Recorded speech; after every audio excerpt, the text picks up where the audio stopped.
Assalamualaikum warahmatullahi wabarakatuh. Innal hamdalillah nahmaduhu wa nasta'inuhu wa nastaghfiruh wa na'udzu billahi min shururi anfusina wa min sayyiati a'malina. May yahdihillahu fala mudilla lahu wa may yudlil fala hadiya lahu. Wa asyhadu an la ilaha illallah wahdahu la syarika lahu wa asyhadu anna Muhammadan abduhu wa rasuluh. Qala Allah ta'ala ya ayyuhalladzina amanu taqullaha haqqa tuqatih wa la tamutunna illa wa antum muslimun. وقال عز من قال أيها الناس اتقوا ربكم الذي خلقكم من نفس واحدة وخلق منها زوجها وبث منهما رجالا كثيرا ونساء واتقوا الله الذي تساءلون به والأرحام إن الله كان عليكم رقيبا وقال عز وجل يا الذين آمنوا اتقوا الله وقولوا قولا سديدا يصلح لكم أعمالكم ويغفر لكم ذنوبكم ومن يطع الله ورسوله فقد فاز فوزا عظيما. أما بعد فإن أصدق الحديث كتاب الله خير حديث محمد صلى الله عليه وسلم وشر الأمور محدثاتها فإن كل محدثة بدعة وبدعة ضلالة وضلالة في النار. Bapak Ibu sekalian rahimana rahimakumullah. Semestinya kita di pekan kedua. Kemarin cuma saya ada halangan lagi di luar kota, maka diganti dengan pekan keempat ini. Semoga saja tidak mengganggu ya keinginan kita untuk belajar dan semangat kita untuk belajar As-Sirah An-Nabawiyah. Melanjutkan tema kita sekarang akan masuk ke tema baru, dakwah sembunyi-sembunyi. Setelah Bapak Ibu sekalian rahimani rahimakumullah turun surah Al-Muzammil yang berbunyi a'udzubillahi minasyaitonirrajim ya ayyuhal muzammil Qum fa'anzir wa rabbaka fakabbir wa thiyabaka fatahhir. Wahai orang yang sedang tidur berselimut, bangunlah dan ingatkanlah manusia. Dan Tuhanmu bertakbirlah, besarkanlah, agungkanlah, dan pakaianmu sucikanlah. Ayat ini kata ulama adalah ayat pertama sekali yang turun memerintahkan Nabi SAW untuk menyampaikan wahyu yang telah turun kepada beliau. Dan awalnya perintah dakwah itu secara sembunyi-sembunyi, maksudnya tidak diiklankan. Siapa saja yang Nabi SAW terfikir untuk mendakwahinya boleh oleh Allah Subhanahu Wa Taala. Jadi beliau boleh memilih siapa saja. Dan beliau alaihissalatu wassalam memilih orang yang terdekat dulu. Dan yang paling dekat dengan beliau alaihissalatu wassalam adalah istrinya Khadijah radhiyallahu anha. Nabi SAW lalu datang kepada Khadijah dan menyampaikan tentang apa yang telah beliau dapatkan dari Allah Subhanahu Wa Taala melalui Jibril alaihissalam. Lalu Khadijah dalam riwayat yang sahih dikatakan tidak ragu sedikit pun langsung menerima Islam. Dan dalam sejarah Islam tercatatlah Khadijah radhiyallahu anha adalah wanita pertama yang menganut Islam di zaman Nabi sallallahu alaihi wasallam. Kemudian datang setelah itu adalah orang yang terdekat juga dengan Nabi sallallahu alaihi wasallam dari kalangan budak yang bernama Zaid ibn Harithah. Zaid ibn Harithah ini adalah seorang budak yang pernah dibeli oleh Khadijah radhiyallahu anha. Kemudian dihadiahkan kepada Nabi SAW. Tentu Zaid ini punya kisah tersendiri. Zaid bin Harithah ini dulunya orang bebas jemaah sekalian, bukan seorang budak. Jadi beliau tadinya adalah orang yang bebas, tidak terikat dengan keterbudakan. Tolong jemaah yang masih mau ngobrol dibatasi dulu supaya tidak bentrok ya suara kita. Zaid bin Harithah ini adalah seorang budak ya, yang tadinya bebas. Lalu terjadi peperangan antara suku dia dengan suku-suku yang lain sampai akhirnya Zaid bin Harithah menjadi budak. Dijual dari pasar ke pasar sampai di tangan Khadijah radhiyallahu anha. Waktu sudah tiba di tangan Khadijah radhiyallahu anha dan Nabi SAW menikah dengan Khadijah, Khadijah menghadiahkan Zaid untuk Nabi SAW. Artinya berkhidmat dengan Nabi, menjadi seorang pembantu yang membantu Nabi SAW dalam segala keputusan atau urusan beliau. Dan ini juga sebuah pelajaran besar bahwasanya sangat boleh dalam Islam seseorang memiliki pembantu, ya. Sekretaris kalau sekarang.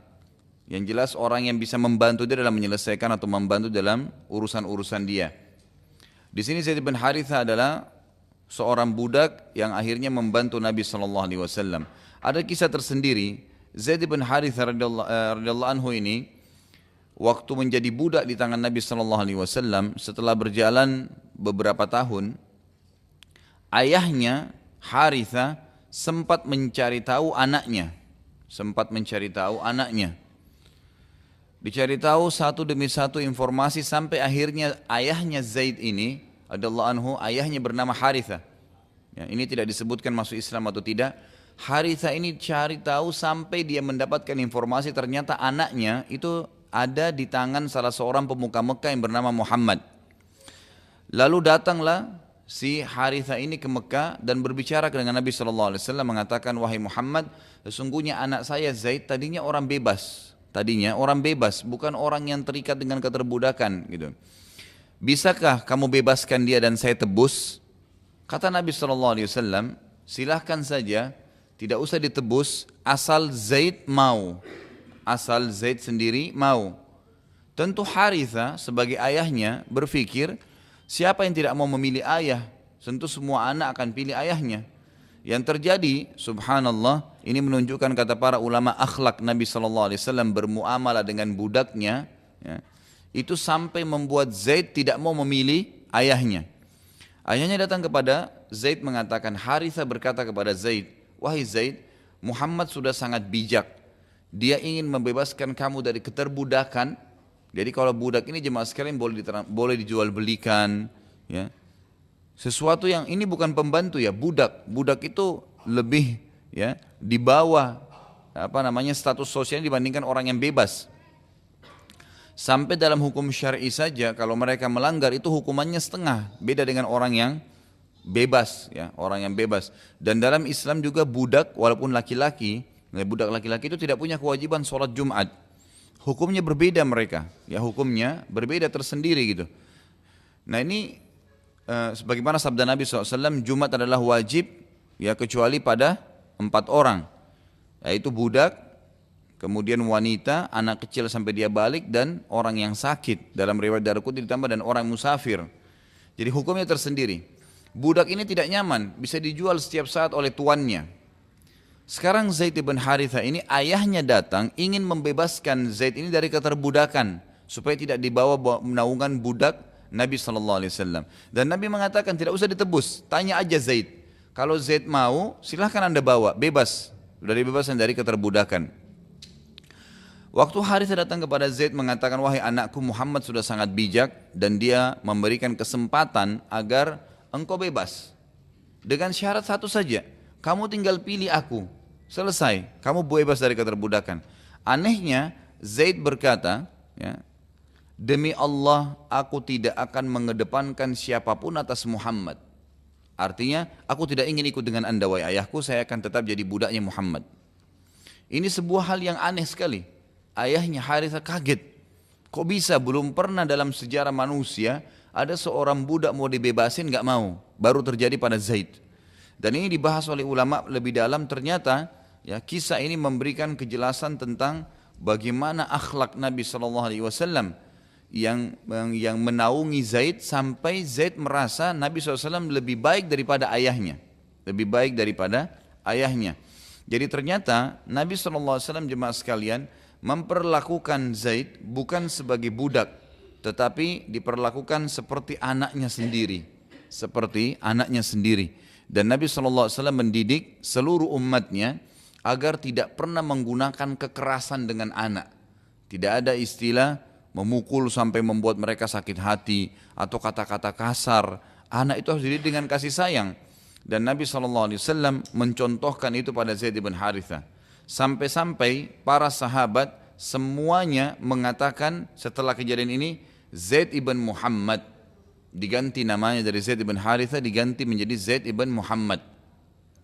Dan Zaid ibn Harithah ini jemaah sekalian dapat julukan di kalangan sahabat Hibbin Nabi SAW, kekasih Nabi SAW, karena Nabi sangat sayang dengan Zaid dan Zaid pun sangat sayang dengan Nabi SAW. Terus saja nama Zaid diganti dengan Zaid ibn Muhammad ya, sampai beberapa tahun. Itu sampai turunnya ayat surah Al-Ahzab urutan 33 ayat 40 yang bunyinya, A'udzubillahi minasyaitonirrajim, ma kana Muhammadun aba ahadin min rijalikum walakin Rasulullah wa khataman nabiyyin wa kana Allah bikulli syai'in alima. Muhammad itu sekali-kali bukanlah ayah dari salah seorang laki-laki di antara kalian, tetapi dia adalah Rasulullah dan penutup para nabi, dan Allah Maha mengetahui segala sesuatunya. Jadi di sini kita bisa lihat bagaimana Zaid bin Haritha itu karena dekatnya dengan Nabi SAW diberikan julukan anaknya Nabi sampai turun ayat ini. Dan memang Nabi SAW kata para ulama tidak boleh ya dinisbatkan siapapun umatnya kepada beliau. Dan ini juga kenapa hikmahnya anak laki-laki beliau semuanya meninggal. Nabi SAW punya 3 anak laki-laki, Ibrahim, Qasim dan Abdullah. Semuanya meninggal di masa kecil. Semuanya meninggal di masa kecil. Ya, Qasim, Abdullah dan juga Ibrahim.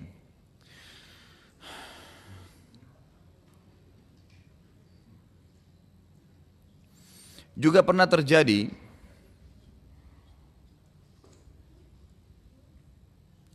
Zaid bin Haritha radhiyallahu anhu ini, karena dia menjadi anak angkat Nabi SAW, ya, Nabi bebaskan dari keterbudakan setelah itu, jadi bebas menjadi manusia bebas, dan dia mendapatkan julukan anak angkat Nabi SAW. Pernah terjadi juga sekali kasus di Madinah, pada saat Zaid bin Haritha ini menikah dengan seorang wanita yang terhormat dari Quraisy yang bernama Zainab, dan akhirnya tidak ada kecocokan dalam rumah tangga antara Zaid dengan Zainab. Akhirnya Zaid menceraikan Zainab,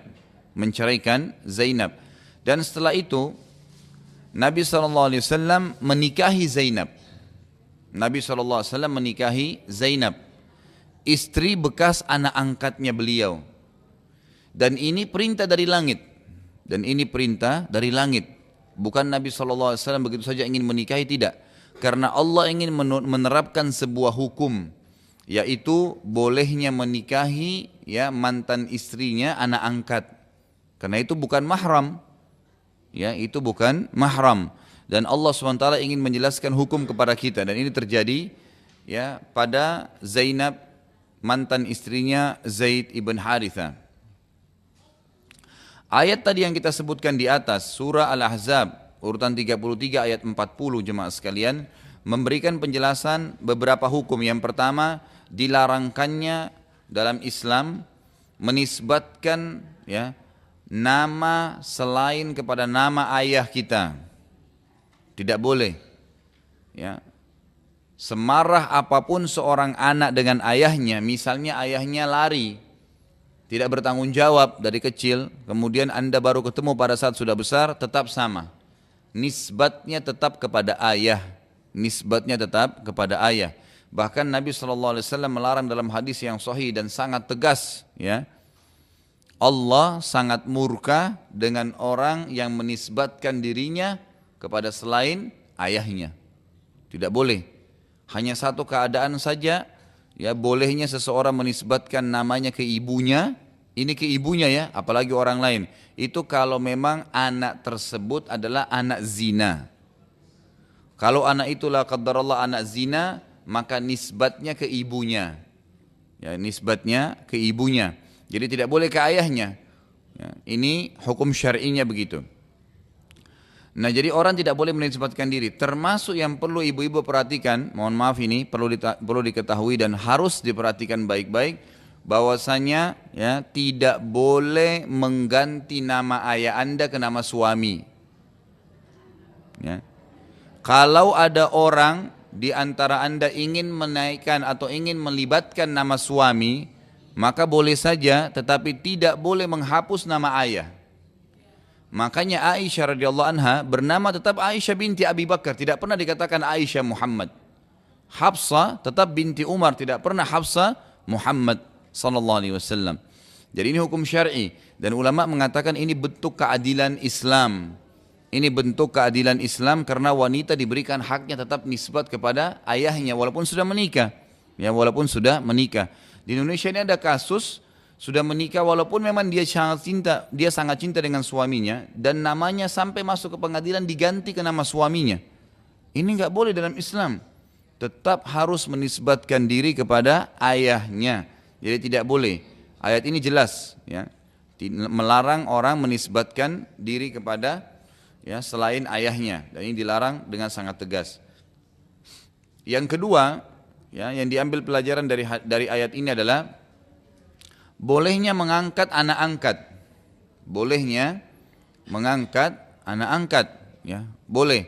Tidak masalah dengan memilih atau mengangkat anak, apalagi kalau orang itu tidak punya anak ataupun dia punya anak, nggak masalah. Misalnya kita melihat ada anak yatim, ya, kemudian kita jadikan sebagai anak angkat kita, itu boleh. Karena Nabi SAW waktu mengangkat Zaid bin Haritha, tadinya dari budak kemudian dijadikan sebagai anak angkat beliau, itu sebenarnya ya pada saat itu Nabi SAW punya anak, dan banyak. Anak Nabi SAW 7, ada 3 laki-laki dan 4 perempuan. Ada laki-laki Ibrahim tadi, Abdullah dan Qasim, kemudian ada perempuan yang 4, Ruqayyah Ummu Kalthum, kemudian Zainab dan juga Fatimah. Ini yang bisa diambil yang kedua dari ayat Al-Quran yang tadi kita sebutkan Al-Ahzab. Ya. Kemudian hukum yang ketiga, pelajaran yang ketiga dari ayat adalah hukum dianjurkannya seseorang ya, itu untuk membebaskan budak. Membebaskan budak. Anda kalau baca Al-Quran dan Anda temukan dalam Al-Quran ada tulisan fatahriru raqabah. Tahriru raqabah, pembebasan budak. Dalam Islam itu ada banyak sekali sebenarnya disebutkan dalam Al-Quran, dan ini hukumnya berlaku sampai hari kiamat. Ini kalau misalnya ada orang yang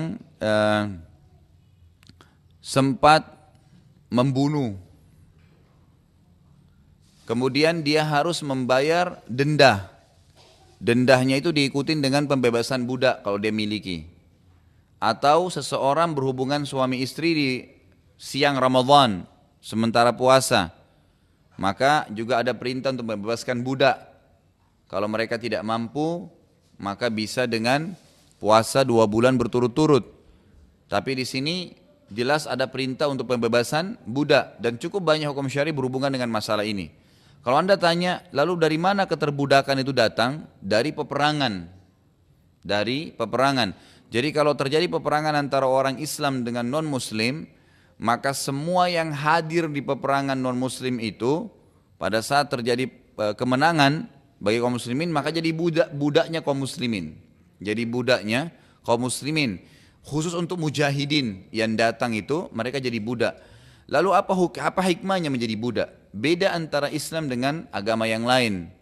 Kalau agama yang lain atau hukum suku, ya, atau bangsa-bangsa umumnya, itu kalau mereka menang di peperangan dijadikan budak, itu tidak ada nilainya sama sekali budak tersebut. Pasti mereka jadikan budak, gitu kan? Seperti kita lihat banyak sekali kasus orang-orang di Irak itu pada saat terjadi penyerangan ya, oleh Amerika, itu banyak sekali orang dijadikan sebagai budak kaum muslimin. Tapi mereka tidak memberikan hak kaum muslimin, tidak memberikan haknya orang-orang jadi budak itu. Kalau dalam Islam, setiap orang yang memiliki budak, yang pertama disuruh untuk mendidiknya. Disuruh untuk mendidiknya, mengajarkan kepada mereka Islam. Dan yang paling tinggi setelah berhasil dididik, dibina, dibebaskan. Dibebaskan, ya. Makanya pahalanya sangat besar membebaskan budak itu. Yang saya dapat informasi, satu-satunya negara sekarang di dunia ini yang masih ada keturunan budak, dan kalau ada yang mau membayar pembebasan budak itu ada di Afrika. Ya, di daerah Mauritania itu ada, memang masih ada keturunan dari budak-budak yang dari zaman dulu, gitu kan.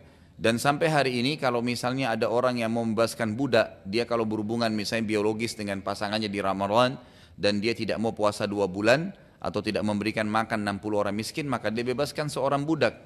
Dan saya disampaikan oleh salah seorang masyayikh, salah seorang ulama di Saudi yang mengatakan, kurang lebih nilainya 10.000 real. Ya, kalau kita sekarang sekitar 25 juta rupiah, pembebasan budak itu. Jadi hukum ini masih ada dan masih berlaku. Hukum ini masih berlaku dan sampai hari kiamat berlaku itu. Sampai hari kiamat berlaku. Selanjutnya adalah Zaid bin Haritha ini tumbuh besar di rumah Nabi SAW pada masa perintah dakwah datang. langsunglah Nabi SAW mendakwai yang paling pertama Khadijah istrinya yang langsung masuk Islam dan beliau adalah wanita pertama masuk Islam. Kemudian Zaid bin Harithah, ya, budaknya beliau yang akhirnya beliau bebaskan juga didakwai dan langsung masuk Islam tanpa ragu. Lalu beliau menuju ke orang yang ketiga, dimasuk Islam kan adalah sepupu beliau sendiri, misanan beliau sendiri yang tinggal di rumah beliau, yaitu Ali bin Abi Thalib radhiyallahu anhu. Ali bin Abi Thalib ini adalah disebutkan oleh para ahli sejarah orang yang pertama masuk Islam dari kalangan anak-anak, karena dia masih anak-anak waktu itu. Dan sudah pernah kita jelaskan waktu Abu Talib, ya, waktu Abu Talib itu sudah waktu Nabi SAW sudah mulai dewasa dan sudah punya banyak pendapatan, sudah mulai bisnis, maka beliau Nabi SAW dan beberapa keluarganya yang lain sepakat untuk meringankan bebannya Abu Talib dengan mengambil anak-anaknya. Nabi SAW memilih Ali radhiyallahu anhu, ditinggalkan di rumahnya, dan nanti Nabi SAW juga menjadikan dia sebagai anak mantunya dengan menikahkan Ali dengan Fatimah, ya. Dan Ali ini radhiyallahu anhu adalah termasuk orang yang pertama masuk Islam dari kalangan anak-anak, dan beliau juga termasuk kata para ulama orang yang besar di rumah Nabi sallallahu alaihi wasallam. Tentu saya katakan tadi kisahnya itu di akhir-akhir hayatnya Abu Talib, itu sempat Abu Talib timpa kemiskinan dan ia memiliki banyak anak, maka Nabi sallallahu alaihi wasallam sepakat dengan Abbas, ya. Abbas ini juga saudaranya Abu Talib, paman Nabi sallallahu alaihi wasallam, dan beberapa keturunan Abdul Muttalib untuk meringankan beban Abu Talib, dan akhirnya mereka memilih, ya, anak-anak dari Abu Talib untuk dibesarkan, ya, untuk dibesarkan di rumah masing-masing, dan Nabi SAW akhirnya memilih Ali radhiyallahu anhu. Tentu kata para ulama, dengan terpilihnya Ali oleh Nabi SAW dan akhirnya tinggal, ya, di rumah Nabi SAW dan tumbuh besar, itu sebuah karunia yang luar biasa. Karunia yang luar biasa bagi Ali, ya. Ali bisa tumbuh besar di rumah Nabi SAW, di rumah kenabian, dibina di tangan Nabi langsung. Kemudian setelah dewasa balik, ya, kemudian Nabi SAW nikahkan lagi dengan Fatimah. Ini karunia yang luar biasa buat Ali radhiyallahu anhu. Juga yang termasuk awal masuk Islam dari kerabat beliau adalah anak-anak beliau alaihissalatu wassalam. Jadi selain tadi Khadijah istrinya secara khusus, kemudian budaknya Zaid bin Harithah, kemudian, ya, Ali radhiyallahu anhu sepupunya beliau, kemudian juga anak-anak beliau sendiri, ya, anak-anak terutama keempat anak perempuan Nabi SAW, Ruqayyah, Ummu Kalthum, Zainab dan Fatimah. Sedangkan dari luar Nabi atau dari luar rumah Nabi SAW yang pertama masuk Islam dari kalangan laki-laki adalah Abu Bakar radhiyallahu anhu. Abu Bakar radhiyallahu anhu yang terkenal, dan Nabi SAW mengatakan tidak ada seorang pun yang aku tawarkan Islam dari luar rumah beliau, ya, yang aku tawarkan Islam kecuali ia masih bertanya padaku kenapa, apa, ya, kecuali Abu Bakar. Abu Bakar tidak ragu sama sekali. Begitu Nabi SAW mengatakan, hai Abu Bakar, aku telah diutus oleh Allah, langsung Abu Bakar mengatakan, aku bersaksi kau adalah Rasulullah. Jadi tidak ada keraguan sedikit pun. Dan ulama mengatakan inilah sebabnya kenapa Abu Bakar diberikan julukan Siddiq.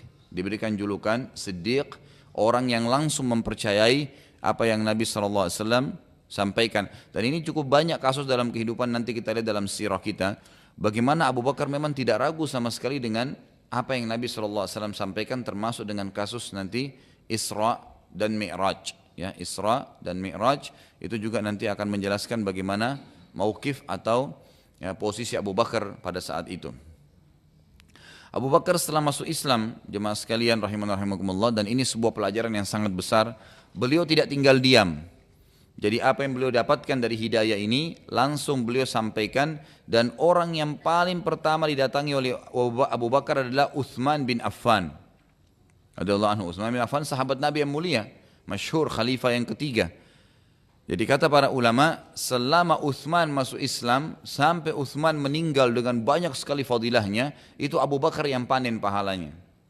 Jadi Utsman bin Affan itu kan membiayai banyak sekali jihadnya Nabi, kan gitu. Bukankah Nabi SAW sudah mengatakan tentang Utsman radhiyallahu anhu, waktu dia membiayai perang Tabuk, ya, sangat banyak membiayai dengan unta, dengan kuda, membeli sumur, banyak sekali perlengkapan perang, makanan. Maka Nabi SAW pernah mengatakan, siapa yang mau berinfak? Lalu Uthman datang mengatakan, saya akan menyumbang ya Rasulullah 100 ekor kuda dengan perlengkapannya, dengan minumannya, makanannya, pedangnya, perisainya, tinggal satu mujahid datang naik di atasnya saja.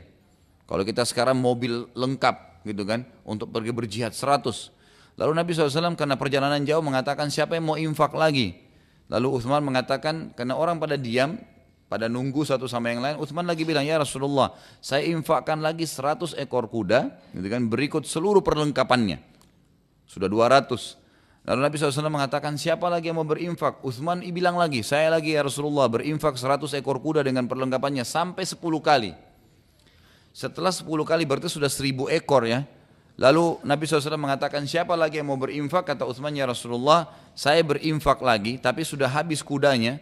Beliau mengatakan, saya berinfak, ya, kuda yang tersisa itu kurang lebih kalau tidak salah 70 ya, atau 80 kuda, dan saya lengkapkan jadi 100 dengan unta.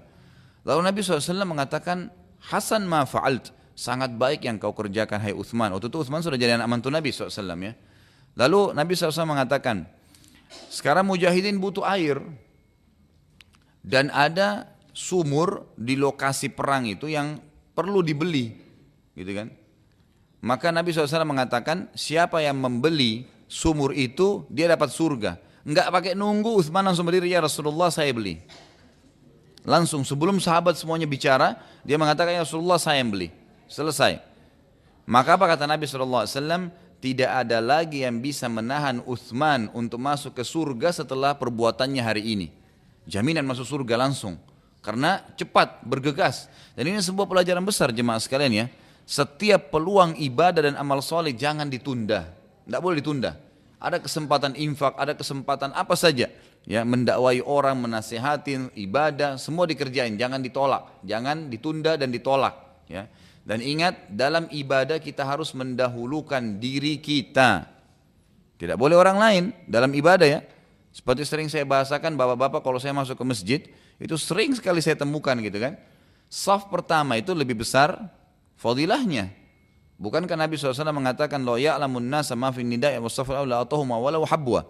Kalau manusia tahu apa yang tersembunyi di azan dan saf pertama, maka mereka pasti akan jalan menuju keduanya walaupun harus merangkak. Dalam riwayat lain dikatakan kalau mereka harus bersaing, maka mereka akan bersaing satu sama yang lain untuk memperebutkan itu. Tapi kalau saya masuk di Indonesia, saya lihat kalau saya lagi sudah iqamah, mesti saya buru-buru mau kejar saf pertama gitu kan, itu malah saya dipersilahkan gitu kan. Ini baik saja ya, baik, tapi sebenarnya dia kehilangan peluang, mestinya nggak boleh. Kalau dalam ibadah itu nggak boleh. Saya belum haji, tapi saya mau hajikan kerabat saya, mana yang saya dahulukan? Ya Anda dulu. Nggak bisa orang lain kalau dalam ibadah, gitu kan? Kecuali kalau memang kita sudah mengerjakannya, sudah pernah haji tahun lalu, kemudian mau hajikan tahun ini orang tua kita, silahkan. Walaupun orang tua sendiri ya. Jadi kita melakukan terlebih dahulu karena kita yang diperintahkan oleh Allah Subhanahu wa taala, gitu kan? Ini sebuah pelajaran saja yang kita bisa ambil daripada perilaku para sahabat. Semua yang Uthman lakukan tadi, dan cukup banyak nanti akan kita sebutkan juga di zaman bahasan tentang Uthman bin Affan sendiri insyaAllah, itu beliau radhiyallahu anhu dipanen pahalanya oleh Abu Bakar. Kenapa? Hanya karena Abu Bakar ngajak syahadat saja. Jadi Abu Bakar waktu masuk Islam nggak nunggu selesai syahadat langsung nyari siapa yang jadi mangsa nih, gitu. Langsung dicari, dan yang dicari adalah orang-orang yang luar biasa, orang-orang memang yang potensi. Didatangin langsung disampaikan. Jadi nggak ada salahnya kalau di al-ihsan didapat manfaat, sampaikan kepada teman-teman untuk datang juga. Siapa tahu subhanallah dari 10 orang yang kita ajak ada satu yang datang, kemudian dengan 2 jam dia hadir bisa berubah hidupnya. Selama dia hidup dia bisa menjadi lebih baik dari sebelumnya, Anda panen pahalanya, gitu kan? Jadi itu sangat baik sekali. Setelah Abu Bakar masuk Islam, ia langsung mengajak Uthman, dan Uthman pun masuk Islam. Kemudian Abu Bakar datangi lagi setelah Uthman syahadat. Jadi Abu Bakar cuma bilang, hai Uthman, ucapkan syahadat, tidak ada Tuhan yang menciptakan segala sesuatu kecuali Allah, la ilaha illallah, dan Muhammad adalah utusan Allah. Utsman bilang, baik, asyhadu an la ilaha illallah wa anna Muhammadar Rasulullah. Selesai. Dengan syahadat saja. Enggak ditunggu, enggak apa, enggak ada masalah sholat, enggak ada masalah yang lain. Langsung Abu Bakar keluar dari rumahnya Utsman, cari orang lain lagi. Tahu siapa yang pertama didepuni setelah Utsman? Zubair bin Awam. Zubair bin Awam ini salah satu dari 10 yang dijamin masuk surga. Zubair bin Awam ini sahabat Nabi yang luar biasa ibadahnya. Luar biasa ibadahnya. Dan orangnya termasuk dari 10 yang dijamin masuk surga. Itu masuk Islam juga di tangannya Abu Bakar radhiyallahu anhu. Ini juga pelajaran besar jemaah sekalian dan sudah pernah saya singgung ini. Kalau ada orang yang ingin masuk Islam dan mengatakan kepada Anda, saya ingin masuk Islam, jangan tunda. Langsung pegang tangannya pada saat itu, ayo asyhadu an la ilaha illallah wa Muhammadar Rasulullah. Enggak ada mandi, enggak ada wudu, enggak usah kasih buku tebal tentang Islam ini pelajari dulu, enggak. Karena banyak orang terjadi begitu. Dia sudah syahadat saja berarti sudah muslim. Udah cukup itu, kan gitu. Itu udah harus dilakukan gitu. Dan kalau Anda masih ingat, pernah saya ingatkan ada salah satu guru saya, itu beliau tinggal di Mekah, bernama Syekh Muhammad Jamil Zainu. Semoga Allah sembuhkan ya, beliau masih sakit gitu kan. Itu beliau pernah cerita dengan saya salah satu kisah tentang masuk Islam temannya. Dia bilang, saya waktu mau masuk di kelas saya di Syria, itu di Damaskus, mau masuk kuliah, ada teman saya Nasrani, satu kelas dengan saya.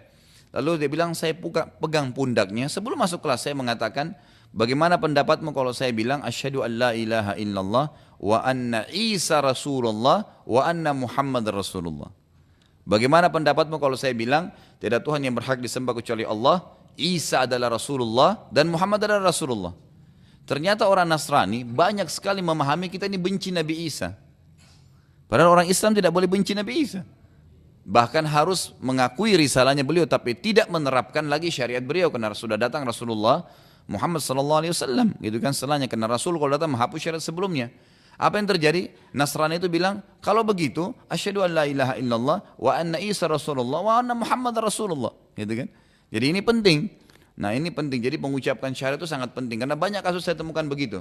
Ada orang yang sudah lama berbulan-bulan temannya di kampus, tetangganya, kerabatnya, ada yang mau masuk Islam, dia kasih buku dulu gitu kan, disuruh baca, lama sekali, panjang lebar. Hati-hati ya, kalau sudah ada orang yang masuk Islam dan Anda sengaja nunda, padahal cuma ucapin syahadat ya. Kalau dia meninggal satu detik setelah itu, Anda tanggung jawab. Tidak usah 1 malam, 1 detik karena Anda nolak, kenapa harus ditolak? Kalau tidak punya ilmunya, alihkan kepada ahlinya, gitu kan? Tanya langsung, telepon seorang ustadz, tanya, ini orang mau syahadat, ini orang masuk Islam, bagaimana caranya? Kalau nanti dia mau ke Istiqlal, dia mau ke Al-Ihsan, mau dapat sertifikat, itu urusan nanti, itu nggak masalah, itu cuma administrasi. Tapi biarin dia masuk Islam dulu. Ini penting sekali, jangan sampai salah ya. Sehingga ini sebuah pelajaran dan inilah yang dilakukan oleh Abu Bakar radhiyallahu anhu. Beliau bersegera dalam mengajak orang-orang untuk masuk Islam. Bayangin tokoh-tokoh Islam yang besar, Utsman bin Affan, kemudian Zubair bin Awam radhiyallahu anhuma itu masuk Islam di tangan beliau. Hari yang sama, pada hari yang sama, tidak pakai nunggu lagi, ya, langsung juga dia mendatangi Sa'ad bin Abi Waqqas, sahabat Nabi yang mulia lagi yang lain, yang terkenal dengan ibadahnya, keberanian di medan perang, gitu kan. Sa'ad bin Abi Waqqas ini adalah terkenal sebagai ya juru kunci dalam jihad di zaman sahabat, di zaman Nabi. Ya, beliau selalu di depan, beliau selalu memimpin. Luar biasa gitu. Masuk Islam di tangannya Abu Bakar radhiyallahu anhu. Kemudian datang lagi setelahnya, dan ini Sa'ad bin Abi Waqqas ini sepupunya Nabi ya. Jadi itu misanan Nabi. Abu Bakar ini orang lain, bukan misanan Nabi. Tapi Abu Bakar setelah dia masuk Islam, dia keliling, termasuk didatangi kerabat Nabi sendiri yang belum tahu dakwanya Nabi. Itu akhirnya masuk Islam juga di tangan Abu Bakar. Juga setelahnya datang sahabat Nabi yang masuk Islam di tangan Abu Bakar. Dengan hari yang sama ya, dikejar terus oleh Abu Bakar ini, itu masuk Islam setelahnya Abdurrahman bin Auf. Abdurrahman bin Auf terkenal ya dengan kesolehannya, dengan kedermawannya gitu kan, dan termasuk 10 dia masuk surga. Itu masuk Islam juga di tangannya Abu Bakar. Dan datang setelahnya juga Talha bin Ubaidillah. Talha bin Ubaidillah ya. Jadi ini yang masuk Islam di tangan Abu Bakar, Utsman bin Affan, kan gitu. Zubair bin Awam, Sa'ad bin Abi Waqqas, Abdurrahman bin Auf dan Talha. 5 orang ini, semua ini adalah dari 10 yang dijamin masuk surga. Masuk Islam di tangannya Abu Bakar radhiyallahu anhu. Dan ini sebuah pelajaran yang sangat besar.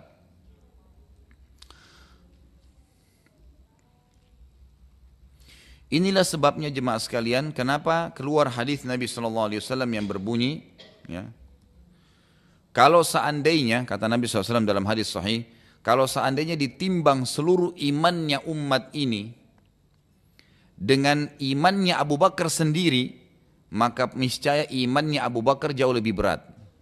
Seluruh kita ini yang hadir, seluruh umat Islam, ya, kata Nabi SAW, seluruh umat ini kalau ditimbang imannya dengan imannya Abu Bakar, maka iman Abu Bakar lebih berat. Jangankan kita secara individu, rame-rame semua, itu digabung, tetap belum bisa mengimbangi imannya Abu Bakar. Dan ini luar biasa ya, kalau dikatakan seluruh umat ini termasuk sahabat loh. Dan sahabat itu ada jumlahnya 70.000 orang, gitu kan. Kalau kita keluarin Abu Bakar sendiri berarti masih ada 69.000 sekian, kan gitu. Nah itu berarti Abu Bakar adalah orang yang luar biasa. Makanya orang-orang Yahudi, ya, termasuk yang membentuk pemahaman Syiah, itu sangat faham masalah ini. Akhirnya mereka mencari sesuatu yang bisa menyudutkan Abu Bakar sampai mengkafirkannya radhiyallahu anhu. Ini orang yang sangat mulia, ya, orang yang sangat mulia. Dan Abu Bakar cukup banyak sekali ya fadilahnya. Juga dalam hadis lain kata Nabi SAW, demi Allah tidak ada seorang pun, kata Nabi SAW, tidak ada seorang pun yang menginjakkan kakinya di muka bumi ini lebih mulia dari para nabi-nabi seperti Abu Bakar, nggak ada. Jadi Abu Bakar adalah orang yang paling mulia di muka bumi ini setelah para nabi. Jadi sahabat-sahabatnya Nabi Isa, sahabatnya Nabi Musa pun tidak ada yang bisa menyaingi Abu Bakar radhiyallahu anhu karena luar biasa dengan imannya. Pernah seorang sahabat Abdullah bin Mas'ud berkata, kami tidak ada bedanya dengan Abu Bakar dari sisi ibadah. Kami tidak ada bedanya dengan Abu Bakar dari sisi ibadah. Kami sholat, Abu Bakar sholat, kami sholat 5 waktu sama, ke masjid sama, zikirnya sama, sholatnya, ibadahnya, puasanya sama, hajinya sama-sama, jihad sama-sama jihad di zaman Nabi gitu kan, sama semua. Tapi kami tidak bisa menyaingi Abu Bakar di keyakinannya, akidahnya nggak bisa. Bayangin tuh Abu Bakar, begitu Nabi bilang saya Nabi, langsung iya kamu Nabi, nggak ada lampu, orang ini buta huruf kan gitu, langsung diakuin. Sama dengan kasus Isra dan Mi'raj yang pernah saya jelaskan sedikit ya. Waktu itu adalah Nabi SAW pulang dari Isra dan Mi'raj, pulang langsung duduk, melongo gitu Nabi di depan Ka'bah, diam, merenung apa yang terjadi semalam nih. Keajaiban yang luar biasa, perjalanan dalam semalam ini ke Palestina dan ke langit, kembali lagi ke Palestina dan kembali lagi ke Mekah, gitu kan. Lalu Abu Jahal datang dan mengatakan, wahai Muhammad, ada apa dengan kamu? Lalu kata Nabi SAW, diceritain dengan polosnya, Nabi ceritain, tadi malam saya ketemu Jibril, kemudian saya ke Palestina, kemudian saya naik ke langit, ketemu sama Tuhan, kemudian Allah berikan perintah sholat, kemudian saya kembali lagi ke Palestina, kembali lagi ke Mekah. Abu Jahal waktu itu memang lagi cari-cari kesalahannya Nabi SAW. Apa yang Abu Jahal bilang? Wahai Muhammad, kalau saya kumpulkan masyarakat Mekah, maukah kamu ceritakan nih? Kamu mau ceritain enggak ini?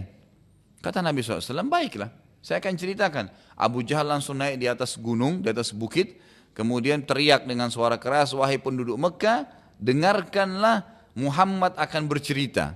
Orang-orang Mekah semua heran. Pertama kali Abu Jahal panggil masyarakat Mekah untuk dengar. Biasanya kalau Nabi dakwah malah disuruh orang pergi gitu, jauhi.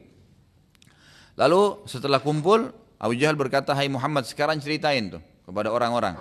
Nabi SAW ceritain semua, ceritain A, B, C tentang saya jalan, saya dibawa, saya pakai burak, kemudian saya ke Palestina, saya ke langit, kemudian saya kembali terus gitu. Semua waktu itu, ya semua waktu itu ragu, termasuk orang Islam dari sahabat tuh ada yang ragu. Waktu itu, benar nggak ya Nabi jalan begini?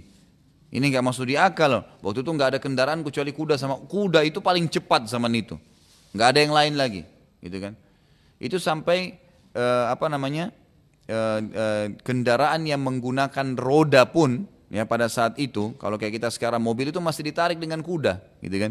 Jadi memang kuda adalah yang terbaik. Bagaimana bisa orang mengaku seperti ini?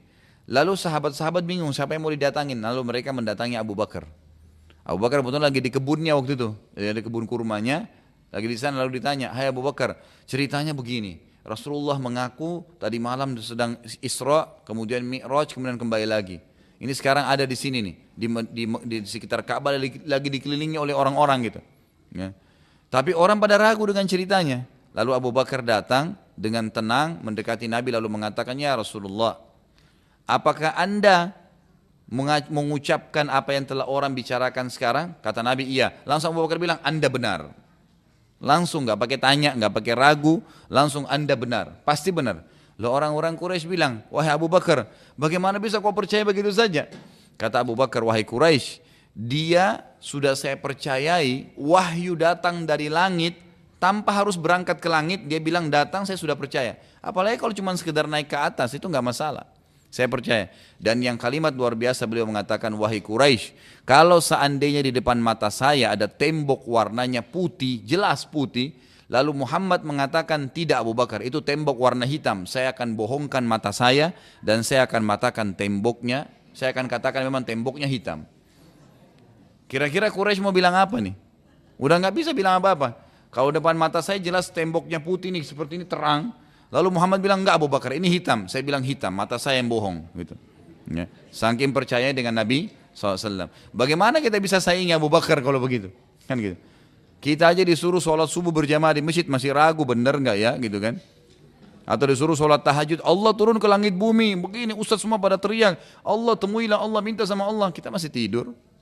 Kalau yakin, enggak bakal tidur malam itu. Pasti bangun. Ini bukan presiden, bukan gubernur, tapi raja Allah yang datang. Rajanya seluruh raja ke langit bumi datang ke rumah kita, tinggal nanya, mau minta tolong apa? Ada kebutuhan apa?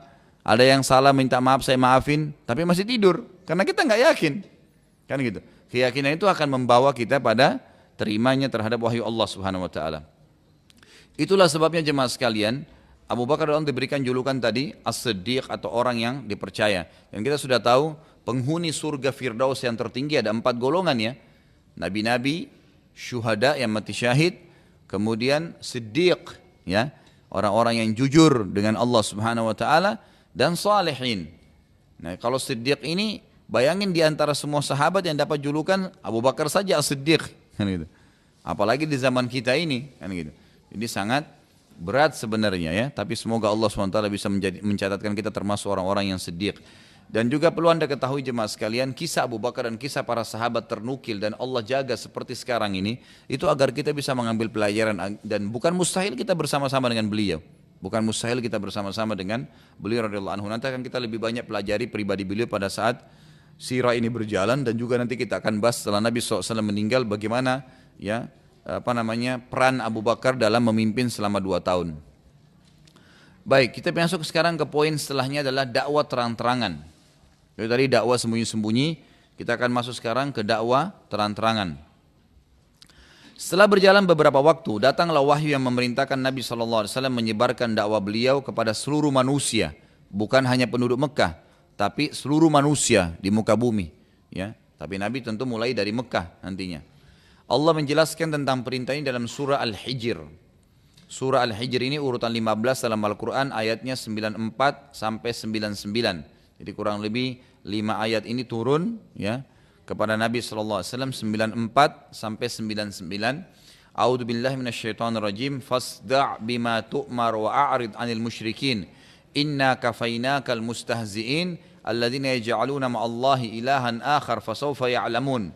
Wa laqad na'lamu annaka yadhiqu sadruka bima yaqulun fasabbih bihamdi rabbika wa kum minas sajidin wa'bud rabbaka hatta ya'tiyakal yakin. Ya, sekali lagi saya ingatkan, mungkin jemaah sudah pernah tahu tapi ada mungkin sebagian yang belum tahu, bahwasanya mempelajari sirah Nabi itu akan memberikan jawaban tentang sabab nuzul ayat, sebab turunnya ayat-ayat, dan dengan memahami sebab turunnya ayat maka lebih mempermudah kita untuk memahami maksud Allah Subhanahu wa taala ya. Dan juga di sini kita perhatikan turunnya ayat Al-Qur'an itu tidak seperti urutan Quran sekarang. Seperti kalau kita buka mushaf Al-Quran sekarang kita temukan Al-Fatihah dulu ya, ada di awalnya, tapi itu tidak masuk dalam urutan khusus secara khusus urutannya, tapi ada sebagian ulama mengatakan masuk dalam urutan pertama ya. Al-Fatihah ditaruh pertama sekali, kemudian yang kedua baru surah Al-Baqarah kan gitu, baru masuk Al-Imran dan seterusnya. Nah sementara kita lihat dari pertama kita belajar sirah, belum ada satupun surah Al-Baqarah dan Al-Imran turun di Mekah gitu. Belum ada sama sekali yang turun di kasus-kasus yang sudah kita bahas gitu. Sementara dalam Al-Quran ditulis dia termasuk surah yang nomor 2 ya. Inilah salah satu hikmah bahwasanya Al-Quran turun dulu dengan tidak beraturan seperti surah kita sekarang. Nanti Nabi SAW yang mengajarkan kepada para sahabat, letakkan ayat ini di surah ini, letakkan surah ini di nomor sekian dari surah urutannya. Itu semua sesuai dengan tuntunan wahyu nantinya. Jadi Al-Quran turun sesuai dengan kasus dulu yang terjadi pada zaman itu. Nanti setelah itu baru Nabi SAW atur di mana diletakkan dan surah apa dan di surah apa gitu. Baik, terjemahannya ayat 94-nya, maka sampaikanlah olehmu wahai Muhammad secara terang-terangan. Sekarang perintah terang-terangan mendakwakan Islam, apa yang diperintahkan kepadamu dan berpalinglah dari orang-orang musyrik. Kalau ada orang yang nolak, tetap tidak mau dia mau musyrik, tinggalin aja. Dakwain orang yang mau menerima. 95 ayat 95, sungguhnya kami memelihara kamu dari kejahatan orang-orang yang mengolok-olokmu. Tidak usah khawatir. Siapapun yang berdakwah, yang penting dia dalam keadaan benar, nggak usah khawatir. Allah SWT menjaga orang yang mendakwakan agamanya.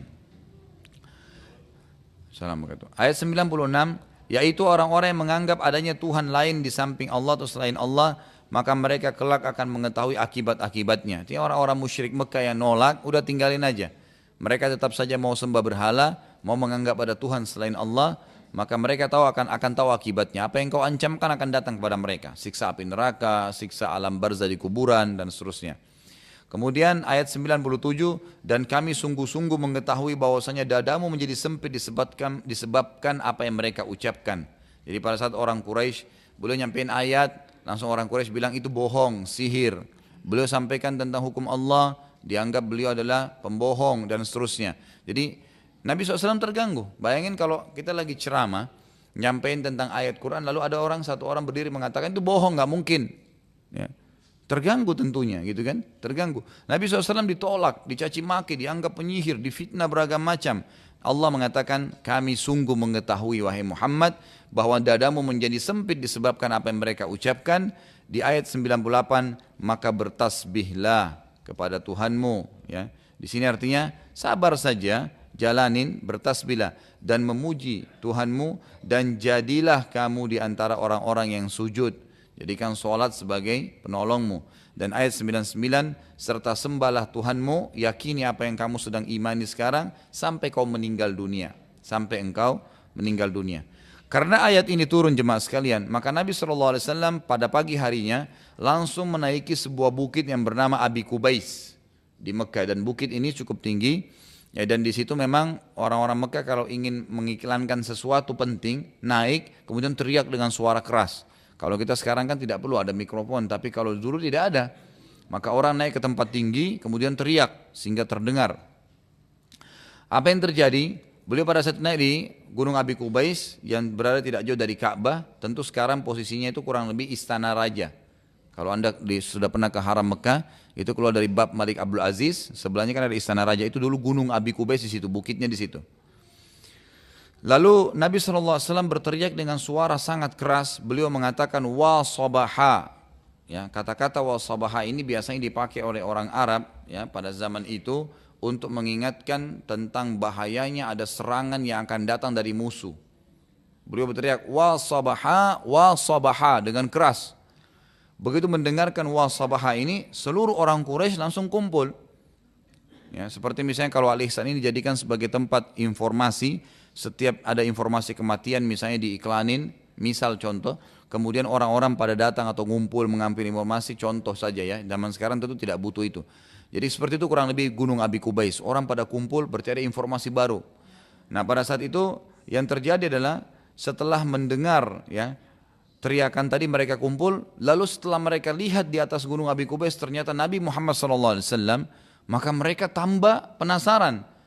Serentak semuanya mengatakan yang teriak adalah as-sadiqul amin, orang yang terpercaya dan orang yang paling jujur di antara kita. Berarti ada informasi yang penting yang akan disampaikan oleh Nabi SAW. Waktu itu tentu mereka belum tahu kalau Nabi seorang Nabi ya, karena ini baru sekarang diperintahkan dakwah terang-terangan. Sebelumnya kan dakwah sembunyi-sembunyi, hanya orang-orang tertentu. Tapi orang-orang Quraisy semuanya belum tahu. Sekarang Nabi SAW akan menyampaikan secara terang-terangan.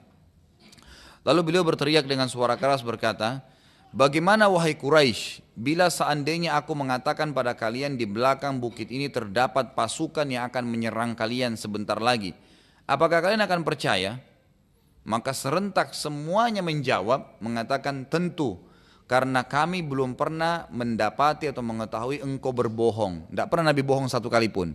Satu kota Mekah tahu beliau jujur. Tidak pernah bohong sekalipun dalam hidupnya, tidak pernah bohong. Alaihissalatu wassalam. Lalu beliau SAW bersabda, ketahuilah bahwasanya aku adalah seorang utusan Allah. Dan di antara kedua tanganku ada siksaan Allah yang pedih. Artinya yang menolak untuk beriman kepada Allah dengan risalahku ini akan disiksa oleh Allah subhanahu wa ta'ala. Mendengar pernyataan Nabi SAW itu, maka Abul Uzza ini julukannya Abu Lahab, ya, paman Nabi SAW sendiri yang turun surah Lahab, ya, itu menceritakan tentang kematian dia, ya, kehancuran dia dengan istrinya karena menolak dakwah. Abu Lahab lalu berkata, tabban laka ya Muhammad, kecelakaan untuk kau hai Muhammad. Apakah engkau mengumpulkan kami hanya untuk menyampaikan ini? Maksudnya kamu kumpul kami hanya mengatakan kau adalah Rasul, kau utusan Allah. Maka Abu Lahab pun membubarkan orang-orang, dan setelah kejadian tersebut istri Abu Lahab lalu mengumpulkan ranting-ranting pohon yang penuh dengan duri dan meletakkan pada jalan yang akan dilalui oleh Nabi SAW. Jadi ini nggak ada alasan gitu. Nabi hanya ajak mereka syahadat waktu itu. Berimanlah bahwasanya tidak ada Tuhan selain Allah dan aku dan Rasulullah. Selesai, syahadat saja.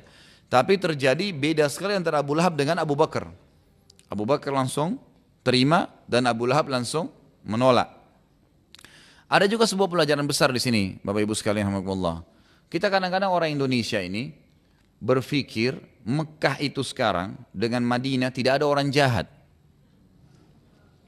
Karena dianggap kota suci. Ingat ya, di zaman Nabi dulu ada Abu Bakar dan ada Abu Lahab, sampai hari ini masih ada itu. Tapi Abu Lahabnya sekarang masih sudah muslim, kan gitu. Bedanya akhlaknya akhlak Abu Lahab, tidak sholat, kan gitu, nggak ibadah, menipu orang, ada di Mekah itu dan ada di Madinah, bukan tidak ada. Jadi jangan sampai salah faham, gitu kan. Ini juga perlu diketahui, di sana ada orang baik, ada orang jahat, gitu kan. Ada juga yang kekeliruan yang sangat fatal di Indonesia, dianggap negara Saudi itu semuanya buruk, kan gitu, semuanya negatif, kan gitu. Ini juga hal-hal yang perlu diperbaiki. Jangan lupa di sana adalah lahir Abu Bakar, Umar, Uthman, Ali dan semuanya sahabat-sahabat yang mulia. Walaupun dari sisi lain memang ada Abu Jahal, ada Abu Lahab, gitu kan. Tapi memang tetap ada orang-orang baik dan ada orang-orang buruk, itu sudah umum sifatnya. Apa yang terjadi? Abu Lahab ini menolak dakwah Nabi SAW dan dialah yang membuat orang-orang teralihkan pertama sekali dakwah. Dan bukan cuma itu, dia dengan istrinya sepakat untuk menghalangi Nabi berdakwah. Tidak ada sebab, gitu kan? Istrinya mengumpulkan ranting-ranting pohon yang berduri ditaruh di jalan-jalan yang Nabi akan lewatin supaya Nabi nggak jalan gitu. Oleh karena itu turunlah setelah tadi surah yang terakhir tentang perintah dakwah itu turun surah Lahab. Al-Lahab. Al-Lahab ini tentang Abu Lahab sendiri, surah nomor 111 ayat 1 sampai ayat 5, lengkap turun. Jadi ini surah kedua yang turun lengkap setelah surah Ad-Duha. Setelah surah Ad-Duha, inilah surah kedua yang turun secara lengkap. Awalnya tidak, surah-surah turun berserakan, artinya tanda kutip ya, ayat-ayat turun sesuai dengan kasus, tapi ini tidak. Ini memang turun lengkap. Kita sudah tahu sama-sama tentunya, auzubillahi minasyaitonir rajim, tabbat yada abi lahabin wa tab ma aghna anhu maluhu wa ma kasab sayasla naran dzata lahabin wa imra'atuhu hammalatal hatab fi jidha hablum min masad. Jadi di sini Allah SWT mengatakan binasalah kedua tangannya Abu Lahab. Tabbat yada itu artinya binasalah, hancurlah kedua tangan Abu Lahab. Dan sesungguhnya ia pasti akan binasa. Tabbat yada Abi Lahab, tabbat yada, yada itu tangan. Kehancuran, kebinasaan tangannya Abi Lahab, tangannya Abu Lahab, watab, dan dia juga sendiri pasti akan binasa. Ma agna anhu maluhu wa ma kasab, ma agna anhu tidak akan berguna baginya. Maluhu, harta yang sudah dia kumpul selama ini, wa ma kasab, dan apapun yang dia usahakan. Sayasla naran dzata lahab, dia pasti akan masuk ke dalam neraka yang apinya bergejolak. Sayasla naran, dia akan masuk ke dalam api dzata lahab yang apinya bergejolak. Wa imra'atuhu, dan istrinya hammalatal hatab. Hammalata itu yang telah memikul. Hatab itu kayu berduri tadi, ranting-ranting berduri. Fi jidha hablum min masad, dan di leher mereka nanti akan ada tali dari sabut. Ya, maksudnya ini ciri khasnya yang terjadi pada istri Abu Lahab tadi. Ya, di lehernya itu ada seperti sabut yang ditaluk itu pada saat dia bawa ranting-ranting tadi. Nabi SAW diperintahkan oleh Allah SWT untuk mendakwai kerabat terdekatnya ya pada saat itu setelah menyampaikan secara umum untuk masyarakat Mekah, lalu disuruh fokus ke keluarganya. Ya, mulai dari keluarganya kemudian dia sebarin ke seluruh orang gitu kan. Allah menceritakan tentang perintah ini dalam surah Asy-Syu'ara urutan 26 ayat 214. Yang bunyinya a'udzubillahi minasyaitonir rajim wa anzir ashiratakal aqrabin, dan beritakanlah, sampaikanlah dakwah Muhammad dimulai kepada kerabat-kerabatmu yang terdekat dulu. Maka apa yang terjadi? Nabi SAW kemudian mengumpulkan seluruh kerabat terdekatnya dari keturunan Abdul Muttalib, kakeknya beliau, dikumpulkan semuanya di rumah beliau SAW.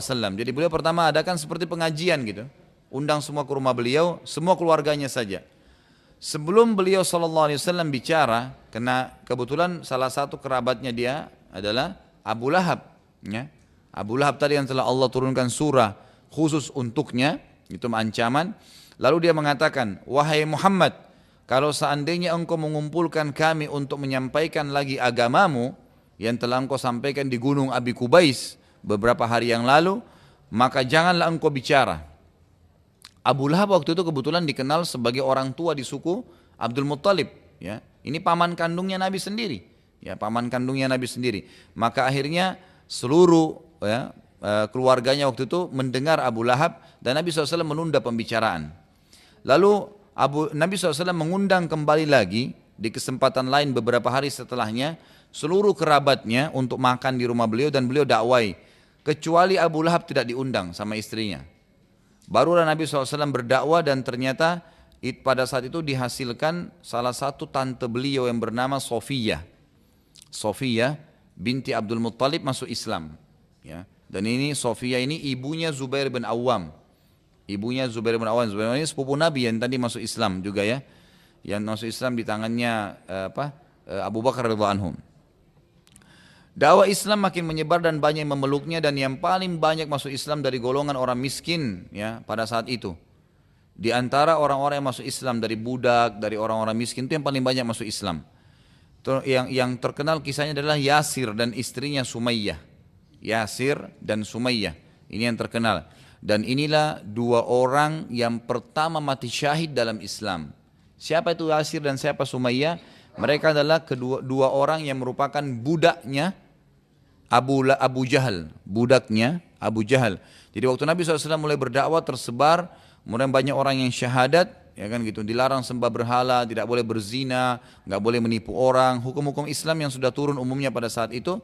Lalu Yasir dan Sumayyah masuk Islam. Abu Jahal waktu itu marah. Sumayyah ini jemaah sekalian lagi hamil. Sumayyah waktu itu lagi hamil. Maka disiksa oleh Abu Jahal. Terus disuruh murtad kembali, disuruh sembah berhala. Mereka tidak mau. Akhirnya Yasir dibunuh waktu itu. Yang pertama dibunuh Sumayyah dulu, baru Yasir. Istrinya dulu. Apa yang terjadi? Jahat sekali Abu Jahal ini ya.